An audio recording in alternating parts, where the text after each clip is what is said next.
Dan yang mengejutkan, hari ini kita sebanyak sekitar 70 lebih orang hari ini dites yang kedua. Ini Kuala Lumpur kok ada orang 4 yang positif dan case import. Sedangkan case import hari ini kita tadi tes. Terdapat 100 kes baru yang telah dilaporkan. Ini menjadikan jumlah kes positif COVID-19 di Malaysia adalah sebanyak 9,559 kes.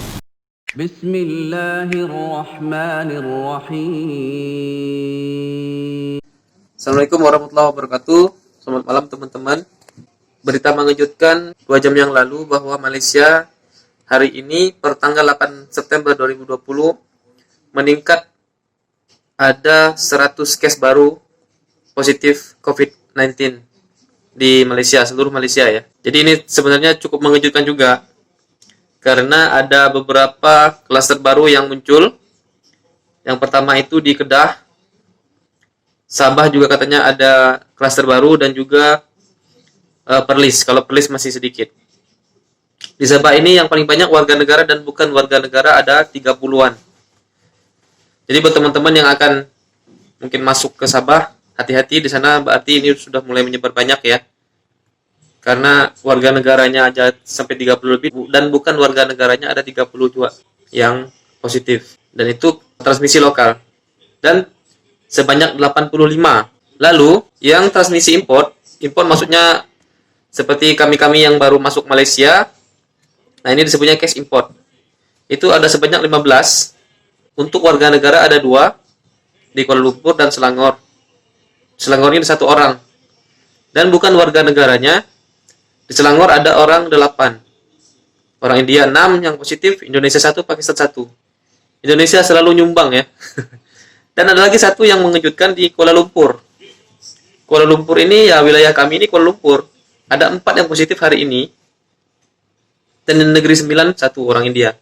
Dan yang mengejutkan, hari ini kita sebanyak sekitar 70 lebih orang hari ini dites yang kedua. Jadi agak-agak khawatir juga ya. Mudah-mudahan bukan klaster kami ya.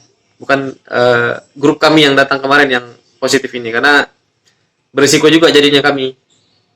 Kalau ada yang positif seperti ini, sedangkan kami tadi ngumpul-ngumpul dengan mereka. Maksudnya ngumpul untuk proses antri di pemeriksaan tes yang kedua itu. Oke, kita dengarkan langsung pengumuman dari Kementerian Kesehatan. Berikut ini videonya. Kebanyakan kes adalah daripada negara India, 42 kes, diikuti dengan Filipina 27 kes dan Indonesia 26 kes. Kerajaan juga telah mengambil langkah proaktif dengan memperketatkan kawalan sepadan Malaysia bagi negara-negara berisiko tinggi terhadap COVID-19 mulai 7 September 2020. Terkini, Jabatan Imigresen Malaysia telah memperketatkan kemasukan ke Malaysia bagi 23 buah negara. Sekatan ini tertakluk kepada pemegang pas lawatan jangka panjang bagi warga negara dari negara-negara yang mencatatkan cumulative case positif COVID-19 melebihi 150,000 kes. Ini adalah sebagai salah satu langkah memperketatkan dan meningkatkan kawalan sepadan. Kementerian akan terus meneruskan penilaian risiko berdasarkan situasi semasa COVID-19 di seluruh dunia. Senarai terkini, negara yang diperketatkan kemasukan akan diumumkan kerajaan dari semasa ke semasa. Terkini terdapat beberapa kluster yang melibatkan anggota kesihatan dan anggota kerja agensi lain. Ini termasuk kluster benteng, Lahad Datu, kluster sungai dan kluster telaga. Pecahan saringan dan situasi terkini mengikut kluster tersebut adalah seperti berikut. Kluster benteng Lahad Datu Sabah melibatkan daerah Lahad Datu dan Tawau. Di Lahad Datu, 431 individu telah disaring. 87 kes dikesan positif COVID-19, termasuk 37 kes baru hari ini. Dan 132 individu negatif dan 212 individu masih menunggu keputusan. Di Tawau, 1,579 individu telah disaring. 41 kes dikesan positif COVID-19, termasuk 25 kes baru hari ini.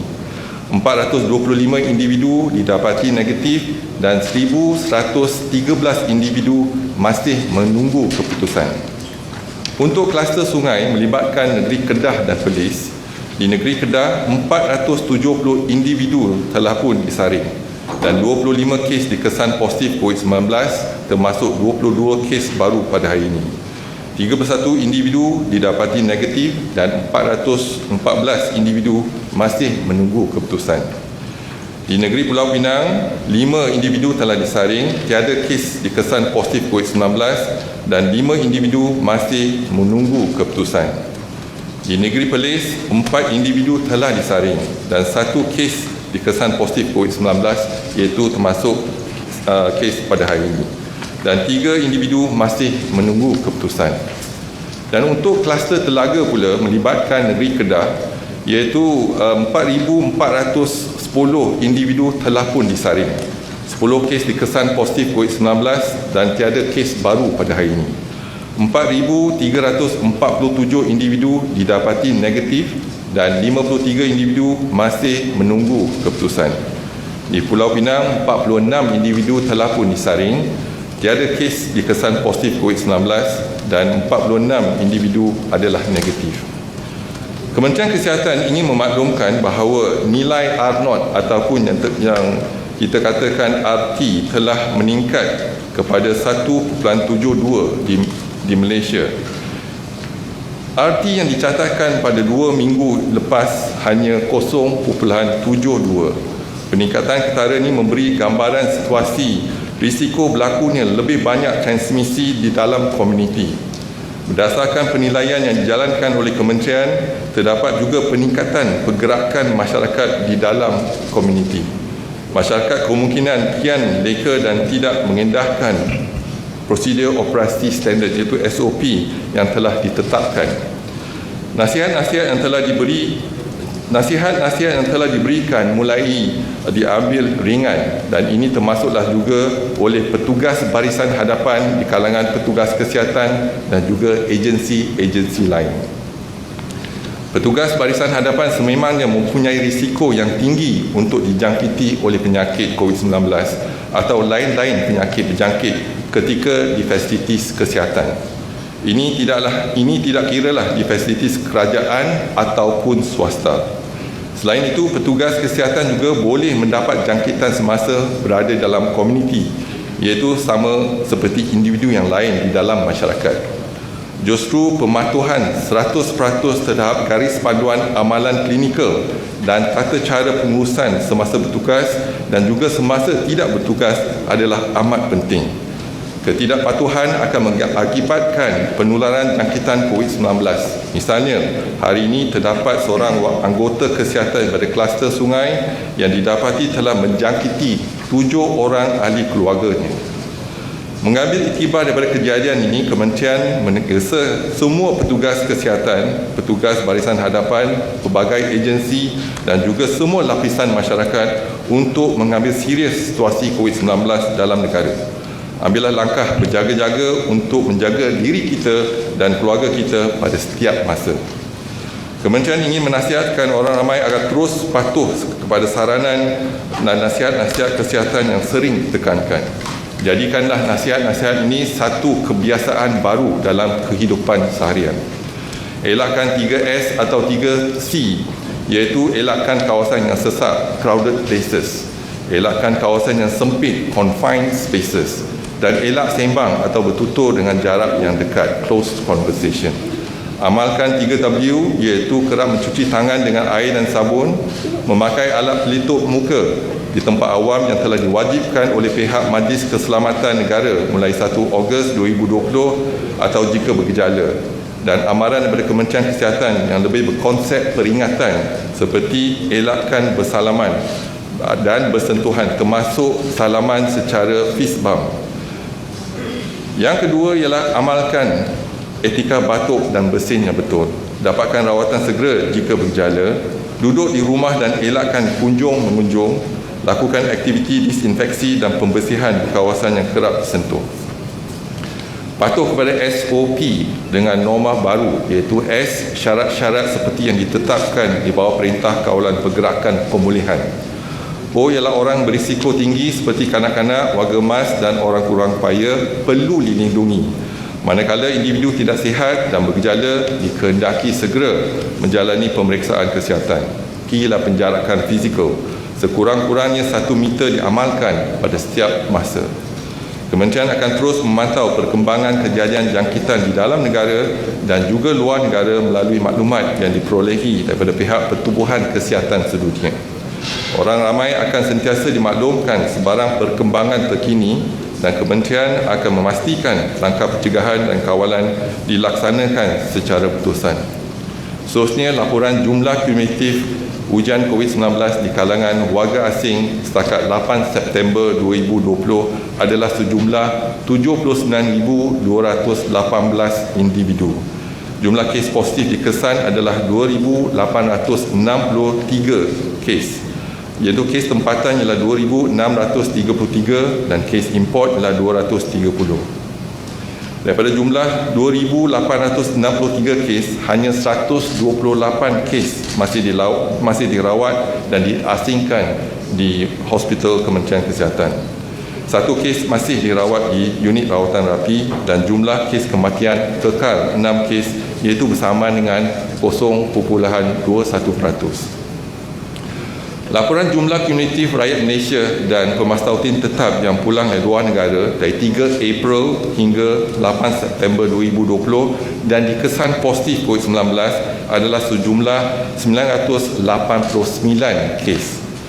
Pada hari ini ada pertambahan 15 kes, iaitu 11 kes pulang dari negara India, 2 kes dari Indonesia dan masing-masing 1 kes daripada Pakistan dan Filipina.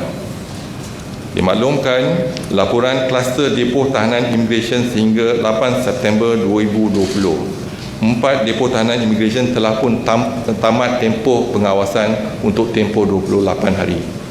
Walau bagaimanapun, depo tahanan imigresen Semenyih, individu yang disaring setakat ini adalah 347. Jumlah kes positif dikesan adalah 3 kes melibatkan seorang warga negara dan 2 pegawai imigresen. Jumlah kes negatif adalah 335 dan 9 individu masih menunggu keputusan. Kadar positif ialah 0.86%. Sosial dimaklumkan setakat 8 September 2020, 96 kluster telah pun tamat pengawasan dan pemantauan untuk tempoh 28 hari. Jadi pada hari ini kluster yang tamat adalah kluster depo tahanan imigresen Bukit Jalil, di mana ia melibatkan 653 kes merangkumi 3 warga negara Malaysia dan 650 bukan warga negara dan ada 1 kematian di kluster ini. Seterusnya dimaklumkan laporan kluster COVID-19 yang aktif di Malaysia sehingga 8 September 2020 kita ada 10 kluster, iaitu kluster Benting Lahad Datu di Sabah. Hari ini ada pertambahan 62 kes menjadikan jumlah keseluruhannya 128 kes dan kita telah pun saring 2010 individu. Dan untuk kluster sungai di Kedah dan Perlis ada pertambahan 23 kes dan jumlah kes adalah 26 dan saringan yang telah dilaksanakan ialah 479. Dan tiada pertambahan kes pada 8 kluster yang aktif, iaitu kalau kita lihat kluster Tawar tiada pertambahan kes, iaitu jumlah kes keseluruhan adalah 78 dan kita telah pun menjalankan saringan untuk 18,204 individu. Untuk kluster Salah di Kedah tiada pertambahan kes hari ini dan jumlah kes adalah 11 dan jumlah yang telah disaring adalah 1,169. Untuk kluster Telaga di Kedah juga tiada pertambahan kes, jumlah kes ada 10 dan individu yang telah disaring adalah 4,456. Dan kluster Alam di Bintulu Sarawak tiada pertambahan kes dan jumlah kes adalah 8 dan individu yang disaring ialah 27. Dan dimaklumkan laporan harian 58 makmal COVID-19 setakat 7 September 2020 yang menjalankan ujian RT-PCR adalah sejumlah 39,304 ujian seharian. Semalam kita berjaya melaksanakan 7,130 ujian, iaitu bersamaan dengan 18% daripada jumlah kapasiti ujian. Walaupun masih ada ujian negatif yang belum disalurkan ke Kementerian Kesihatan oleh makmal swasta dan universiti. Ingin dimaklumkan laporan jumlah kumulatif ujian COVID-19 di kalangan pesakit sebelum menjalani pembedahan di Hospital Kementerian Kesihatan setakat 7 September adalah sejumlah 120,806 pesakit. Daripada jumlah tersebut, 64 pesakit dikesan positif COVID-19 bersamaan dengan 0.05%. Juga dimaklumkan laporan jumlah kumulatif ujian RTK antigen setakat 7 September 2020 adalah sejumlah 190,035 ujian telah dijalankan. Dan daripada jumlah tersebut, 413 RTK antigen adalah positif bersamaan dengan 0.2%. Dan pada hari ini dapat kita simpulkan peningkatan kes secara mendadak dengan R0 daripada 0.86 melonjak kepada 1.72 melebihi paras kritikal kita iaitu 1.6. 100 kes positif COVID-19 telah pun dilaporkan, 62 adalah daripada kluster Benting iaitu 37 kes orang kena tahan di IPD Lahad Datu dan 25 kes orang kena tahan di penjara Tawau. 25 kes adalah daripada kluster Sungai melibatkan 16 petugas kesihatan di pusat perubatan dan 7 ahli keluarga seorang anggota petugas kesihatan. 15 kes import iaitu 11 adalah dari negara India, 2 pulang dari negara Indonesia dan masing-masing 1 kes pulang dari Pakistan dan Filipina. Dengan adanya kasus ini, saya nasihatkan kepada teman-teman agar selalu mengenakan masker kemana-mana. Kalau ada face shield, lebih aman lagi, insya Allah memudahkan kita lebih terhindar dari penularan virus ini ya. Jangan dianggap main-main karena ini Malaysia sudah mulai banyak lagi. Jadi kita yang harus menjaga diri kita sendiri. Oke, sekian dulu info dari saya mengenai update COVID-19 di Malaysia per hari ini. Buat yang sudah subscribe, terima kasih. Mudah-mudahan rezekinya makin melimpah. Dan buat yang belum subscribe, jangan lupa subscribe. Siapa tahu video-video yang ada di channel ini sangat bermanfaat untuk kalian nantinya. Sekian dari saya. Assalamualaikum warahmatullahi wabarakatuh.